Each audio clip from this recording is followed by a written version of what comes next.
Slow response, if that's what it was, to anti-American protests in Cairo have reportedly stalled talks on $1 billion worth of U.S. aid to Egypt.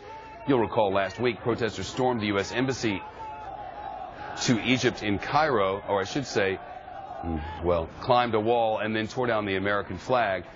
President Obama called the new Egyptian president, Mohamed Morsi, to express concern about the incident. Now the Washington Post newspaper reports the U.S. will not give Egypt a planned $1 billion worth of debt relief, at least until after the presidential election. With us now, former State Department official Christian Whiton. He's also a principal at the consulting firm DC International Advisory. Sir, nice to see you again. Thank you. Great to be here, Shep. Help us make sense of this, please.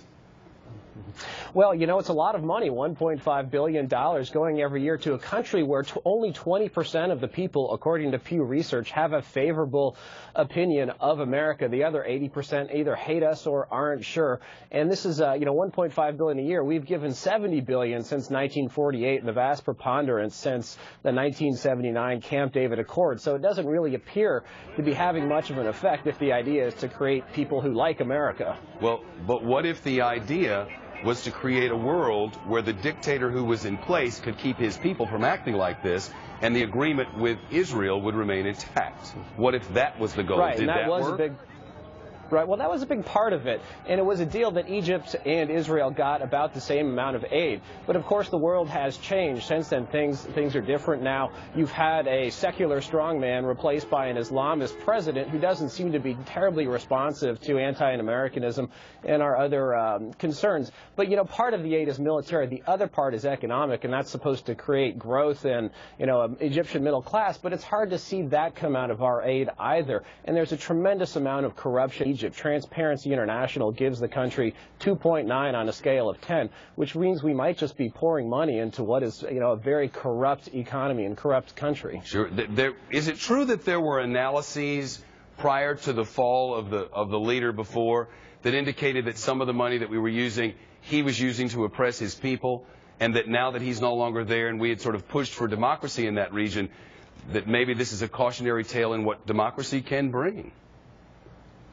That's certainly the case. We gave money to the Egyptian military, and the Egyptian military was key in Mubarak's, apparatus. This is the former dictator, his apparatus of keeping down the Egyptian people. On the other hand, the Egyptian military were the ones who said, we're not going to shoot our own people. There was some violence, but that was when Mubarak decided he had to go. I think it would make sense to give money to the Egyptian military if it really was still a moderating force in Egypt, if it was a flywheel on the new democratic government. But that doesn't necessarily seem to be the case. In fact, Morsi, the Islamist president who will be meeting with President Obama in New York this week, really sidelined the Egyptian military with amazing speed. We thought that the military would be in charge of that country for years to come, but Morsi basically sidelined them.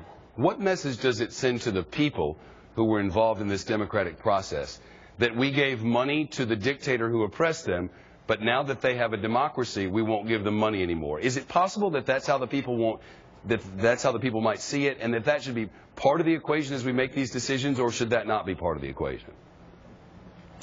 Well, we have to work with a number of governments. This is the problem with being a superpower. You're going to have some cynicism abroad. Part also was the Egyptian people didn't see a lot of the aid.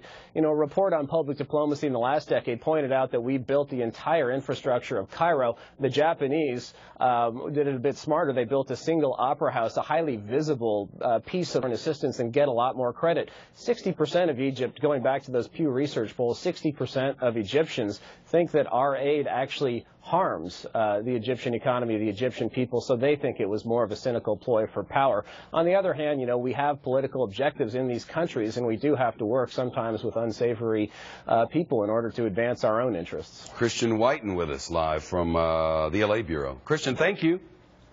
Thank you, Shep.